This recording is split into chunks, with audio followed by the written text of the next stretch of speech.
Smiths. The Smiths! We're the Smiths.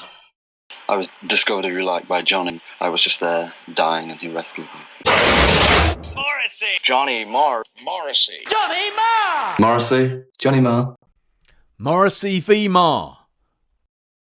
Who wins the song?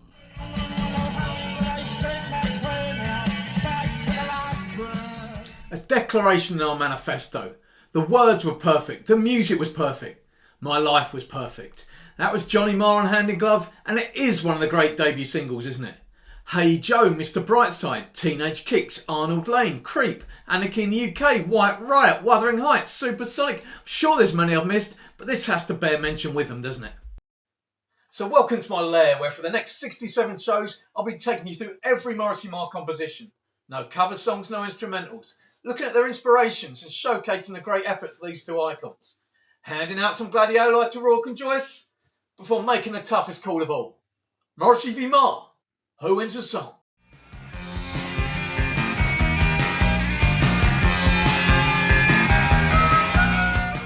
I'm not usually a fading guy, but it just works, doesn't it? Coming so far from the mainstream and demanding attention. The guitar overwhelms, the harmonica tops it off, and then the voice. Just wonderful. Johnny said the tune for him was somewhere between Rebel Rebel and Chic. He began with a riff on an old battered acoustic at his parents' house, but there was a problem.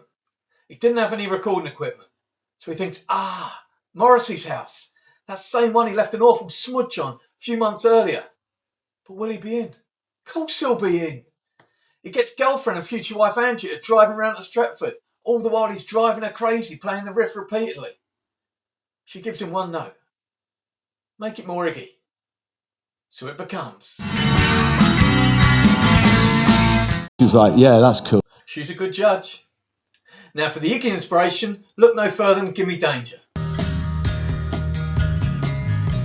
Now in a cauldron of Morrissey's mum's house, standing on the stairs, he realised he needed another bit, which becomes the first thing you hear on the record. His inspiration here was the first track he ever really loved. And he spotted straight away. That's Rebel Rebel. That great guitar riff, he adds a harmonica. Just like that. Now Simon Goddard in Songs to Save Your Life, a book I'll be liberally cribbing from, or one every Smiths fan should own, said the song arrived like the coming of a ghost train. Which I like. The harmonica could be the whistle as the train comes in. I prefer to think of it as the Royal Bugle though, announcing the coming of the king. Which fits so well as the band were famously such big monarchists. You might also see it as a speeded up version of the one on another North West England group's debut single. Before we get to Morrissey's very fine contribution, a little mention for the drum and bass. Here's them playing in their last ever gig in Brixton, December 1986. In talk, Morrissey and Johnny were keen to get the first drummer, Si Wollstonecroft, back in the fold at Mike's expense around this time. The combination of the awkward pre-fame Morrissey and the Moore's murders being the subject of the songs didn't do it for Funky Si, and he left, leaving them to get Mike originally. Johnny said he went in for back for Mike when John Porter suggested a change.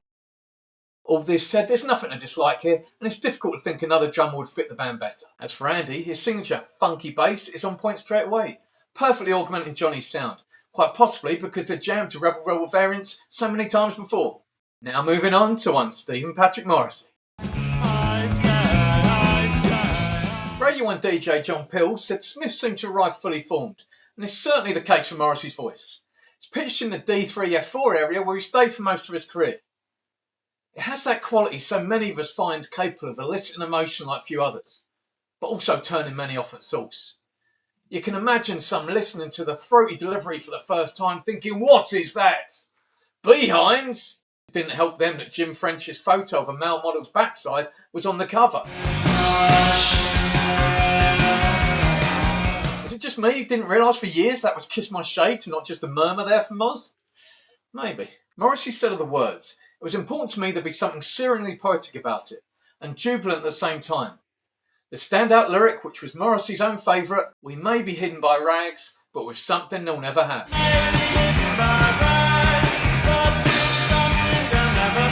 When I first heard it, I thought it was we may be indirect, meaning less show-offy. I thought that was a good line, but not as good as this one, granted. Do give Morrissey that validation if you meet him.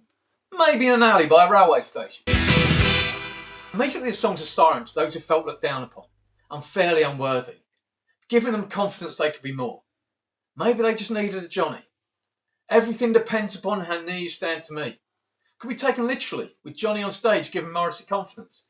They'd played just one gig with the full lineup before this song was written. Marr himself said he felt this song was the story of their friendship. That said, it was a line half cribbed from another great artist unfairly overly dubbed with the misplaced tag, Leonard Cohen, and the song he wrote for fellow Canuck, Buffy St. Marie. And everything depends upon how near you sleep to me. Cohen later adapted the song to make Take This Longing, including the same lyrics, but it's likely the Buffy version was the inspiration, given Morrissey was such a big fan of it. The other line I really love,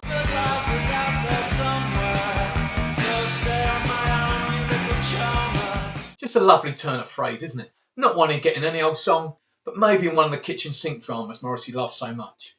Speaking of which, there's a standard Sheila Delaney crib from character Joe to Jimmy in A Taste of Honey.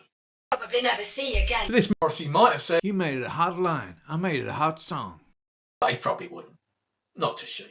Now, as the legend goes, Johnny barged into the Rough Trade offices, waited until head honcho Jeff Travis went into the kitchen for a cup of tea, and pressed the cassette with a demo of this song, along with a live version of Handsome Devil, into his hands, saying it's not just another tape, leaving implicit.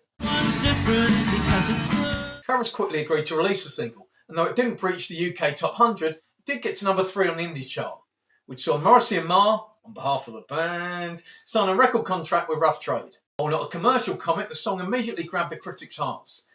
The Enemy's Danny Kelly said the first line announced indestructible intent and irresistible self-belief with an audacity not heard since I Am an Antichrist. Fellow Enemy writer David Dorrell said it knocked him off his own gallows, declaring Morrissey a true bunnyman, referring to the band the Smiths would soon usurp as the paper's darling. Sandy Shaw, backed by 3 of the Smiths, released the song a year later, and it reached number 27 in the pop chart. The song's lack of big-time success did stick in Morrissey's craw for some time. A year later he said the only tragedy for the Smiths has been that Hand in Glove didn't gain the attention it deserved. I won't rest until that song is at the heart of everything. I hope it will go further and become somewhat of an anthem, at least in this country. Everywhere, in fact. Given this, it's a bit of a surprise he's only played it intermittently live as a solo act. It's his 153rd most played song, along with William It Was Really Nothing. He didn't play it until 2002, then again in 2014 and 18, and again in 2025, before dropping it again. Johnny's never played it live as a solo artist, though together as the Smiths, it was easily their most played song, performing it 182 times. Maybe that says something about the personal nature of the song between the two. It's been streamed 54 million times on Spotify, making it the 25th most popular Smiths song. The most listened to version on there, though, is the album version from the eponymous debut, which is slightly less satisfying due to its abrupt start and ending.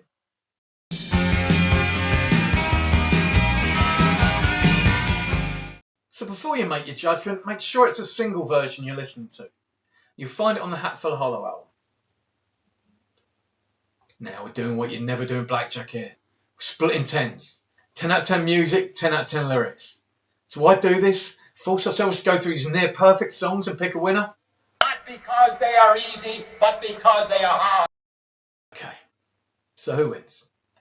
Marr said in Times of Better Relations in 2013 that this was his favourite lyric of Morrissey's. It's such a statement of love and friendship and has a sense of going forward and a genuine spirit about it. In this way, the title is perfect too, a Cinderella quality of finding a perfect companion. But which of them wins? Drums, please, Michael. I'm going with Johnny Marr. I just think the way the music comes in, the energy it has throughout, it has a bigger impact here. Just. You can imagine it being a bigger song, not a better song, but more successful with another singer and lyricist. Granted, beating 124 on the chart's not the hardest thing to do. So that's Michael. What's yours? Try to listen to the song with fresh ears and then tell me. Morrissey v Marr. Who wins the song? Leave the choice on the polls and we'll try and get a consensus pick. But for me, it's 1-0. It's Johnny Marr. There's an addendum to the story of this song. The last proper concert they played at Brixton Academy on December the 12th, 1986 What was the last song? That's right, Hand in Glove. So Morrissey's last words.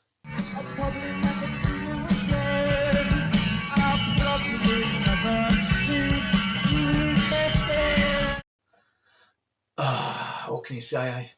Now, you'll probably never hear me again, but if you choose to, we'll move forward next time with Reel Around the Fountain. Thanks for watching.